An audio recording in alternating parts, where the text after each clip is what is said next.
Broncos defeat the Cowboys 38-12. What a great performance by the Broncos. Now, I understand the Cowboys were quite poor. I understand that. But even with Reynolds back, for them to go out and dominate the Cowboys like that after the Cowboys had started flying high, I think it's a real confidence-boosting win for the Broncos. Like, are they at the pinnacle of where they can be? No, I don't think so, not yet. But it's just a reminder of, they had some players still missing, but they still managed to put on a big score against arguably the most informed team in the competition. Now, look, I understand Cowboys didn't play as well as they would have hoped, but I think it's a reminder mainly to the Broncos themselves. No, we are a top-tier side and we can do this. What do you think, Guru? I was very impressed with Brisbane. I was pretty confident in tipping the North Queensland Cowboys. They got played off the park. You had a look at, I remember when I turned on the TV, you saw the scenes of the heavens just opening up and the rain coming in. And, I straight away thought, okay, without Payne Haas, maybe this might actually help the North Queensland Cowboys. Obviously, I underestimated the immortal-like kicking game of Adam Reynolds. That was just off its head. It's one of the best I've seen in a long time, to be honest. As far as individual performances and picking out, he just made Drinkwater look silly or not. It was, yeah.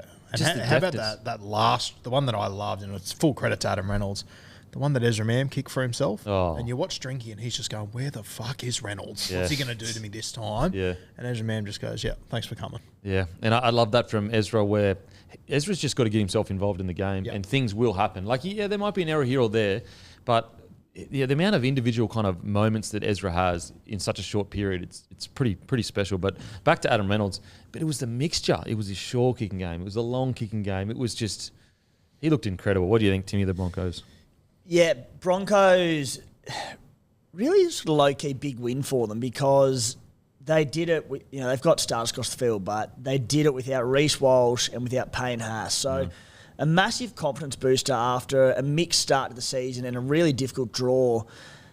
Serious reality check for the Cowboys because they're really disappointing. I think while they've had some great moments to start this season, they've probably been flattered a bit by results. Like, we look at the weekend, in wet conditions against the Broncos without those two men, with others, P. Kura, a couple others there, conceded 38 points in wet conditions. Week before, beat the Dragons, but conceded 24 points.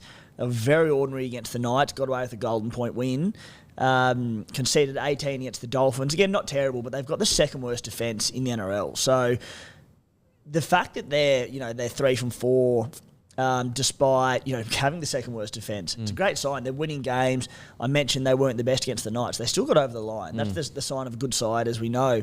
But yeah, a little bit of a wake-up call for the Cowboys. We'll probably get more into detail about them shortly. But the Broncos, they'll be chuffed with that one. Yeah, absolutely. And I think with the Cowboys, it's a wake-up call in the sense that against the bottom-ish sides, or let's just say the bottom 8, you can afford to just, sounds stupid, but outscore the opposition. Yep. I know that sounds stupid because that's how you win a game. Our attack's better than yours. You will not score more points than us. And if we can give you 20-minute periods where you score a bunch of tries, but we'll just go and score more tries.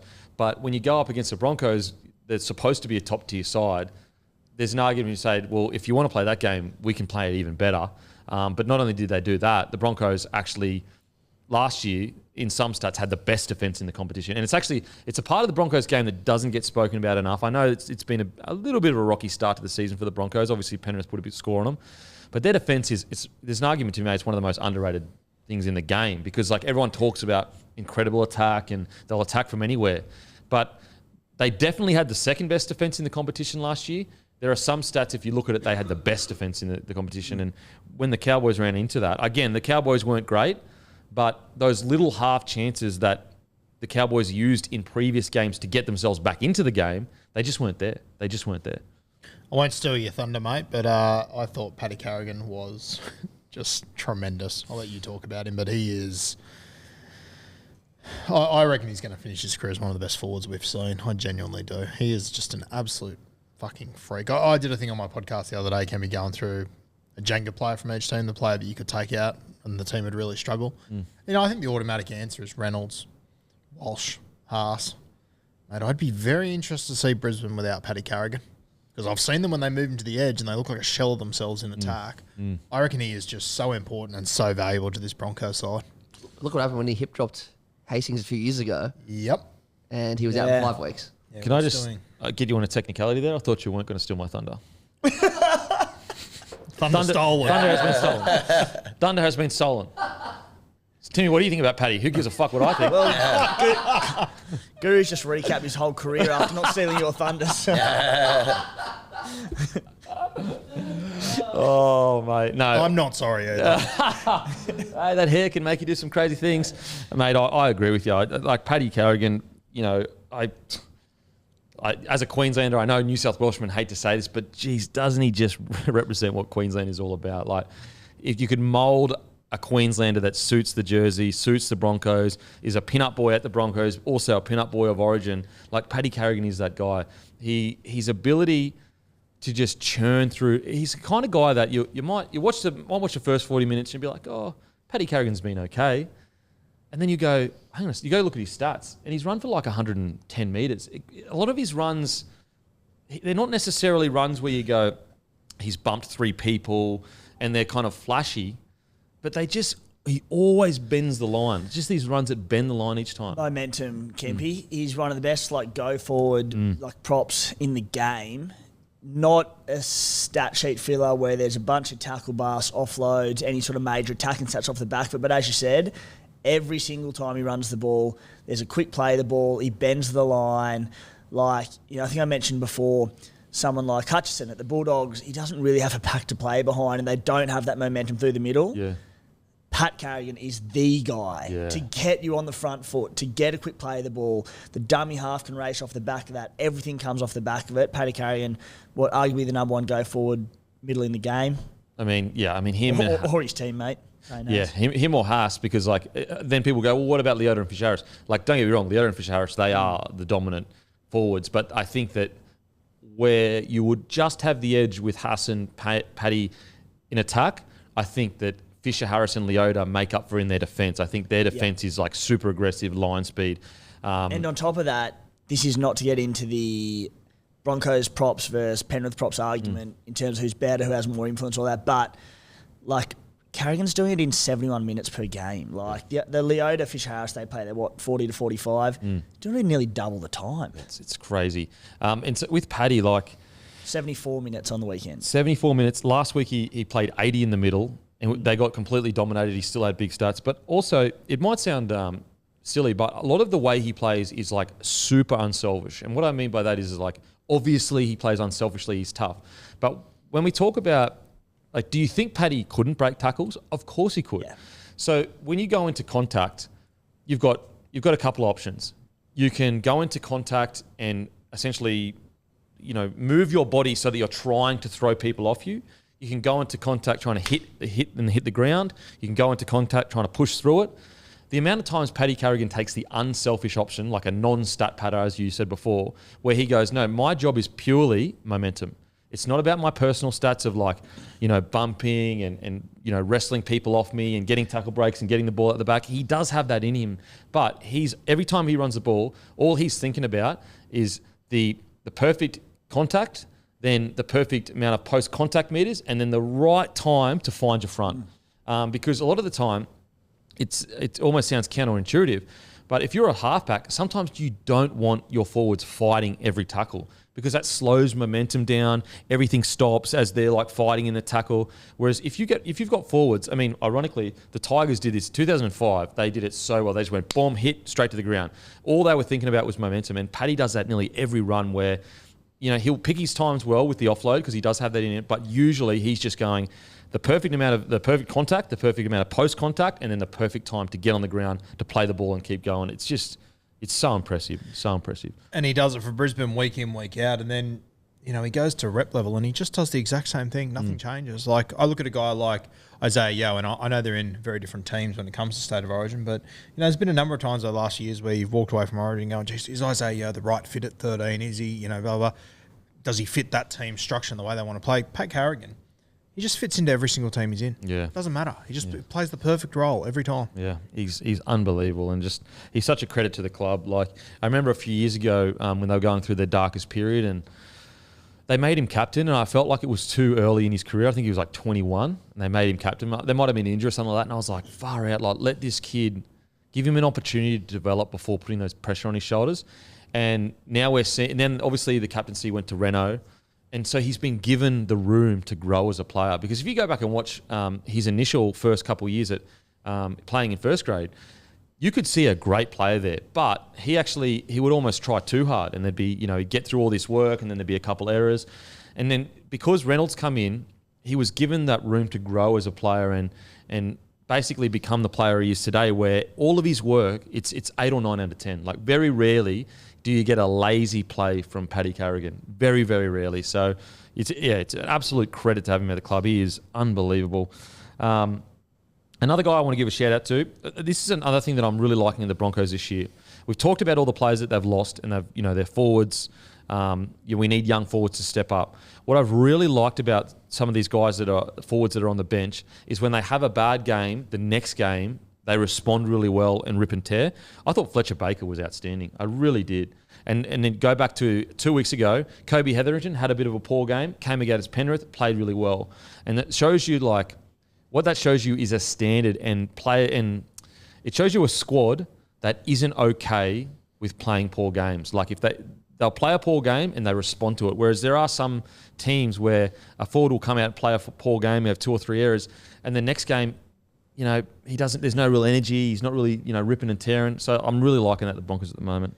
Fletcher's best game for the club, and I think just the best game I've seen him play in general. He was very, very good. Mate, one of our CBAs for this year, Dean Mariner, the footwork is off the charts. It might not always lead to, results and whatnot, but just he must be an absolute nightmare to mark. Oh, mate. I'd love to, sounds very specific, I'd love to know what his squat would be. He's so explosive. Like his leg strength, unbelievably. Like just at first 10 metres, but also his ability to change direction just on the dime. Like on he's a floating. Dime. It's fucking it's unbelievable insane. to watch.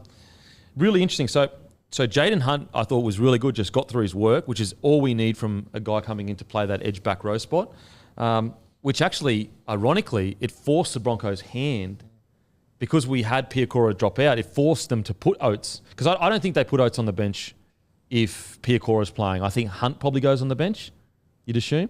Yeah, I said it last week. I think it's worth considering with the modern game. Well, what I'm saying is that it forced. I feel like it did force a hand, but then we saw he come on. He did okay, so he might get. It may be the right call. He might be a sniff. Yeah, 100%. Mate, what about the noise when he came on the field? Mate, they love him. They love him.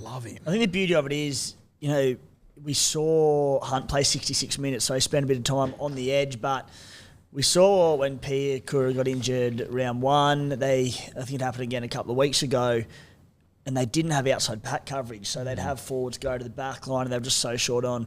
I think Paddy had to go to the edge. Yeah, Paddy went to the edge, so it's like, if Oates can spend time in the back row, doesn't even have to kill it, hold his own, do a job, run a decent line, but be that backline coverage as well, the balance of the team is much better. If you can just say to Oates, mate, we need 20 minutes maximum in the back row from you a game. Like, I understand that even injuries happen earlier, but basically, like, worst case scenario, if no outside backs go down, we need you to play 20 good minutes on an edge. But when they have like Piakura there, if he can stay on the field and stays fit and healthy, and Ricky, they're 80-minute edge back rows.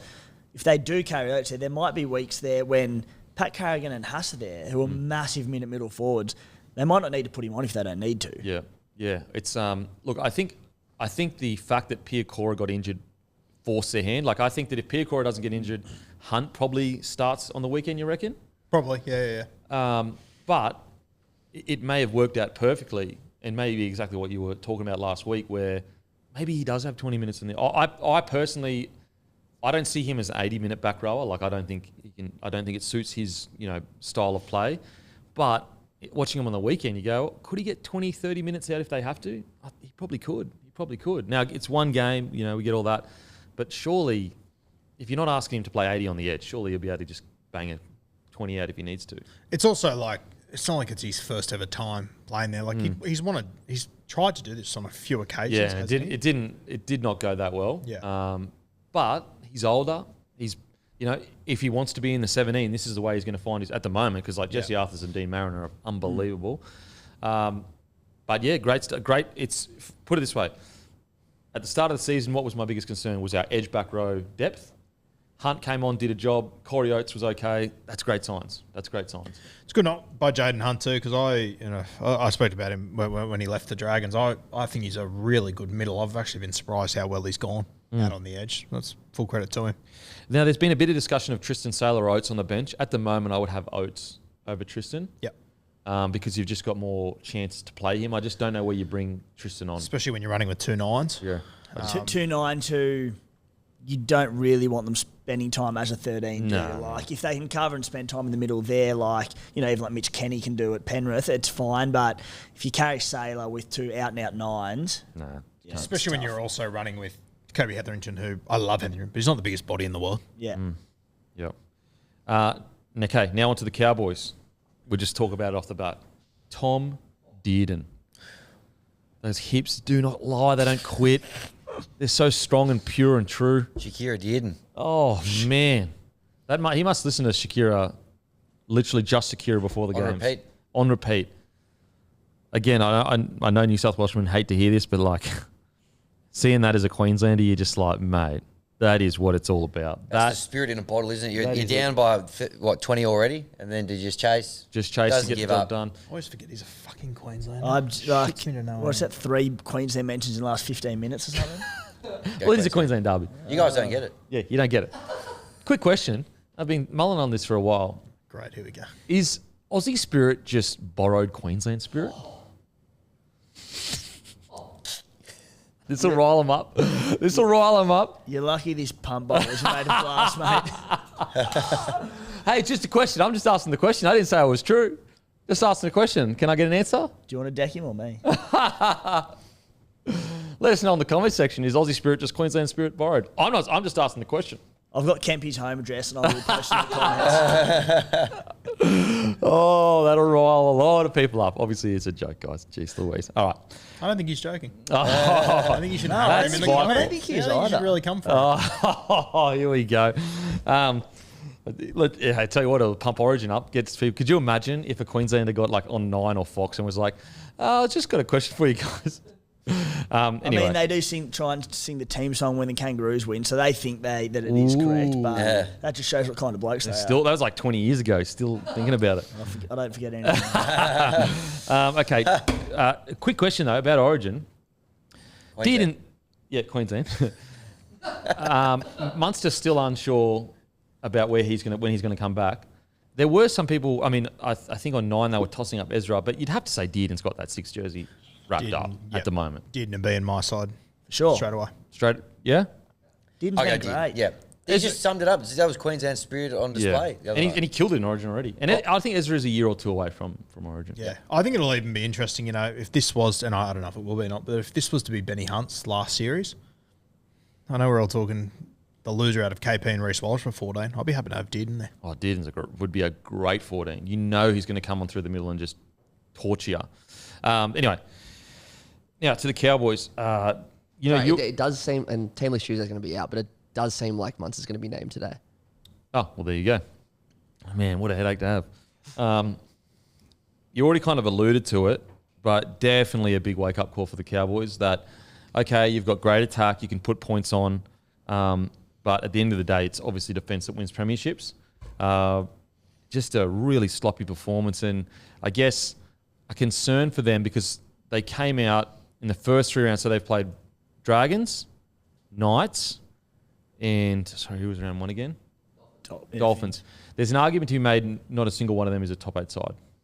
Now, maybe towards the end of the year they could be, but at the moment, they're not a top 8 side. The concern for the Cowboys is you got up against a top 8 side. Well, I mean, technically, they're not even a top 8 side right now, but, most people have them in the top 8. They're a top 8 side. Yeah. And you got dominated, unfortunately, and you didn't turn up. So what do you boys reckon? Is that too harsh? Is that not too harsh? What are your thoughts? No, I don't think so. They had me hoodwinked as the real deal. Cowboys. I'm still not convinced that they're not the real deal. But yeah, it was a very, very disappointing performance from them. And, I know it doesn't suit the Cowboys when it's raining and whatnot. You just got to simplify your game. But they've got a forward pack that when you're taking on Brisbane without paying halves, you should be able to compete in that game. And Piacora's gone as well. Reece Walsh is gone. Yeah. They've got the forward pack to compete. It was one of those games that Tamalolo seemingly played 50 minutes, so he was okay. So there's no excuses. And it's even you might go, oh, well, our completion, we made a lot of errors, that's why. But just the fact that in a big game, you would turn up like that, like play so poorly. That's it's not necessarily that you lose. It's the fact that the things that you could control in a big game, unfortunately, you didn't control. Their outside backs made 15 errors. It's crazy numbers. Just your back line. Just your back five. Their kick defusal was 36%. We know Adam Reynolds' kicking was unbelievable. We know it was wet, this, that, but in no world is that okay in the amount of mistakes. And you sort of alluded to it there, Guru, but just discipline. With the rain coming down the way it was, you can't afford to be expansive and throw the ball around and offload it coming off your own line. Like, there was one, I think it was Laybutt there, and he had about 3 blokes on him, crush him. He tried to pop a ball out the back to Drinky, turned it over, little things like that. You change your style of footy to the conditions that are in front of you, and it was a wet night, it was tough. They had to simplify things, just as you said, and they didn't. Well, I mean, you could sit there and go, oh, yeah, we got beaten by a grindy side in the rain. It's like, no. Broncos are just like you guys, but they managed to go, let's pull it in, boys. Very similar styles of play in terms of expansive, using the footy, throwing it around. I guess the difference is the reason why Broncos could do that at least last year is, we spoke about it earlier, it's their defence. Their defence gives them the grace to do that. And the Cowboys, we've spoken about it already, but they've leaked quite a few points. What's your second worst defensive team in the comp at the moment? And it's like, you just can't afford to do that in the big games. Originally, I was very critical, like everyone watching the game, of the back line. The entire back seven, Guru mentioned, 15 errors between them, the kick defusals, all that. But you sort of think, maybe the forward pack went half okay, but the 2 hooker tries straight through the middle of them, like one was straight through.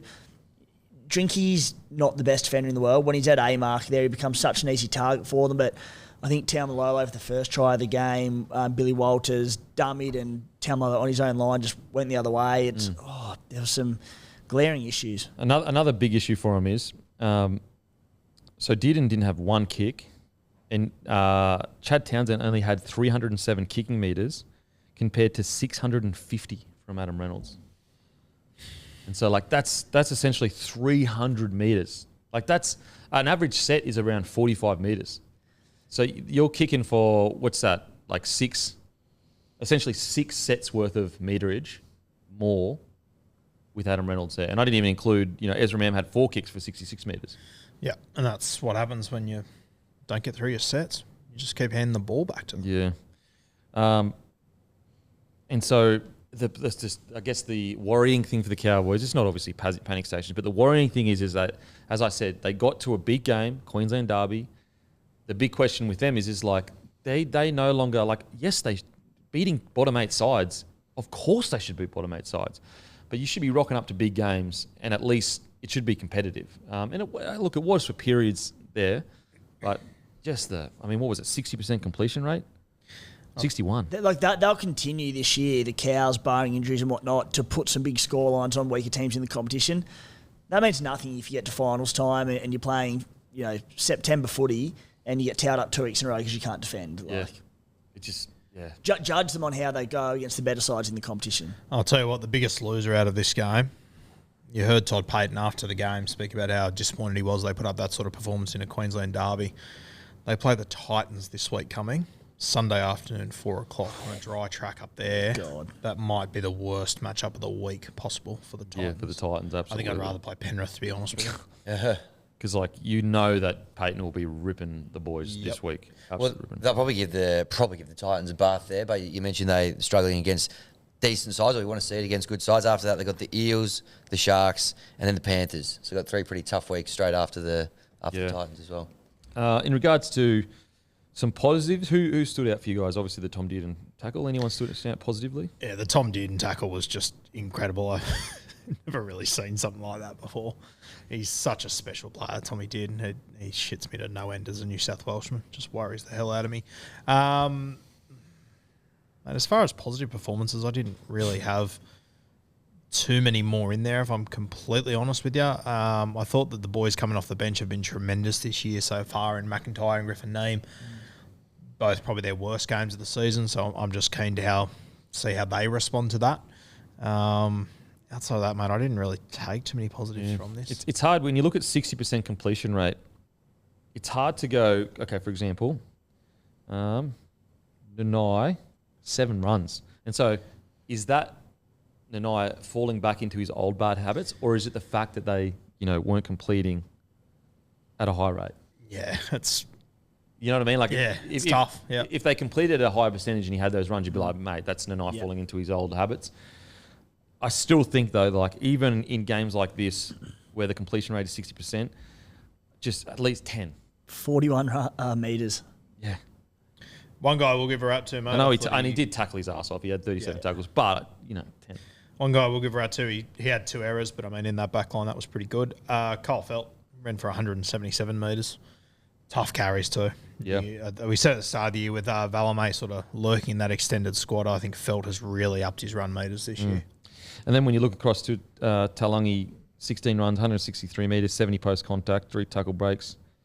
Obviously he had the errors, but the positive is at least he's getting through that work week in, week out. Yeah. What are our thoughts on their front row? Yeah, there just isn't much punch there, is there? Like McLean's very up and down. He's a solid, experienced footballer, but you want to pair him with another explosive guy. And Tamalolo on his day can be that guy, but I don't know. I just don't think we're getting the Tamalolo that we have of previous years. And you can still be a damn good footballer without having to be Mr. Explosiveness. But I don't know. I said in the preseason I'd be looking for a player swap for Tamalolo. Yeah. I think they are by the sound. Yeah, it sounds like they are. I mean, it's just...